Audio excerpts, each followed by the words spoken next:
बेलापुर गांव में रूही अपने गरीब पिता धनिया के साथ रहती थी। उसकी मां का देहांत कैंसर के कारण 2 साल पहले हो चुका था। धनिया रिक्शा चलाकर अपना और रूही का पेट पालता था। रूही को पढ़ने का बहुत शौक था। वो गांव के सरकारी स्कूल में पढ़ती थी। रोज सुबह जल्दी उठकर वो अपने और अपने पिता के लिए खाना बनाकर जाती।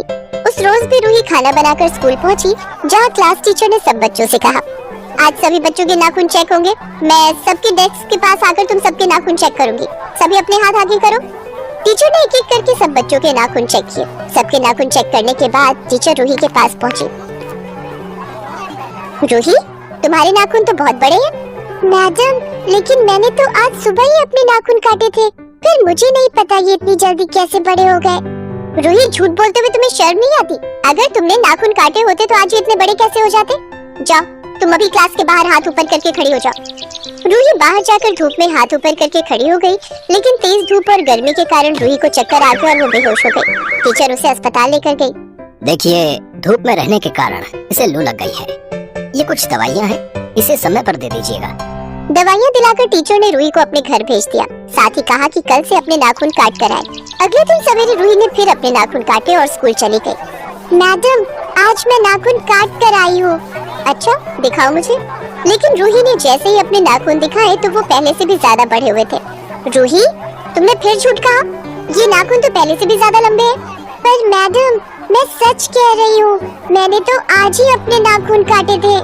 रूही, रोज झूठ बोलने और नाखून ना काटने के कारण तुम्हें 10 दिन के लिए स्कूल से सस्पेंड किया जाता है। उदास मन से रूही घर जाने लगी, लेकिन वो इस बात से उदास थी कि वो अगले 10 दिनों तक पढ़ाई नहीं कर पाएगी।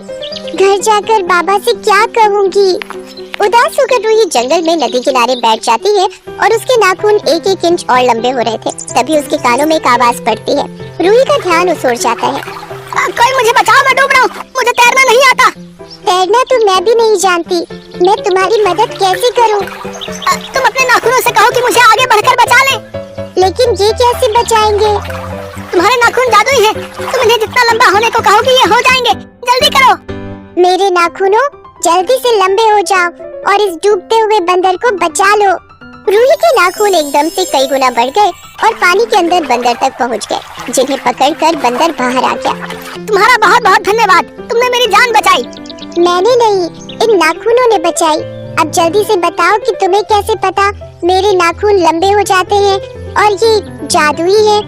जब तुम 2 साल की थी तो तुम्हारी माँ इस नदी के पास कपड़े धोने आई थी। उस वक्त तुम्हारी माँ ने कुछ जंगली जानवरों से मेरी माँ की जान बचाई थी, जिससे खुश होकर मेरी माँ ने तुम्हें ये वरदान दिया था कि जब तुम 10 साल की हो जाओगी तो तुम्हारे ये नाखून जादुई हो जाएंगे। लेकिन इन नाखूनों से भला क्या जादू हो सकता है? तुम इन नाखूनों से कितने भी पास या दूर की चीजों को छू सकती हो। तुम इन नाखूनों से जिस भी चीज को छुओगी वो सचमुच का हो जाएगा। सच में? ये बात बताने के लिए तुम्हारा बहुत बहुत शुक्रिया। रूही खुशी खुशी घर आई और आते ही उसने अपनी ड्राइंग की किताब खोली और उसमें छपे फल पर अपने नाखून लगाए। वो फल सचमुच किताब से निकलकर असली के हो गए। रूही ने खूब फल खाए और कुछ अपने बाबा के लिए भी रख दिए। शाम को धनिया ने जब फल देखे तो उसने रूही से पूछा, रूही, तू ये फल कहाँ से लाई? कहीं तूने कोई चोरी वोरी तो नहीं की ना? नहीं बाबा, मैं आपको कुछ दिखाना चाहती हूँ। रूही ने नोट के कुछ चित्र बनाए और उन्हें अपने लंबे नाखूनों से छू दिया।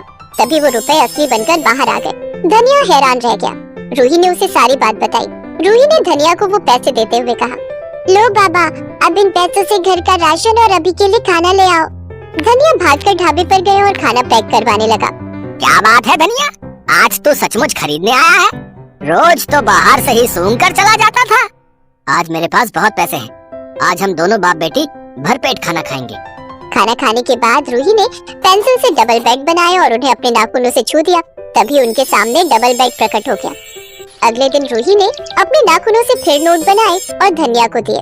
बाबा, आज से आपको कमाने की जरूरत नहीं, ये लो पैसे और अपना खुद का कोई काम शुरू करो। बिटिया, अब तुम एक बड़ा सा घर बना दो जिसमें हम दोनों रह सकें। बरसात का समय है, झोपड़ी में पानी रिसना शुरू हो जाएगा। रूही ने अपने नाखूनों की मदद से एक बड़ा पक्का घर खड़ा कर दिया। धनिया ने भी अपना लकड़ियों का व्यापार शुरू कर लिया, जिससे उसे खूब आमदनी होने लगी। काश कि ये नाखून मेरे कहने पर ही बढ़ते और घटते रहे। उसके इतना कहते ही उसके नाखून छोटे हो गए। अब वो खुशी खुशी स्कूल जाने लगी। अब रूही और धनिया के सारे दुख दूर हो गए और वो खुशी खुशी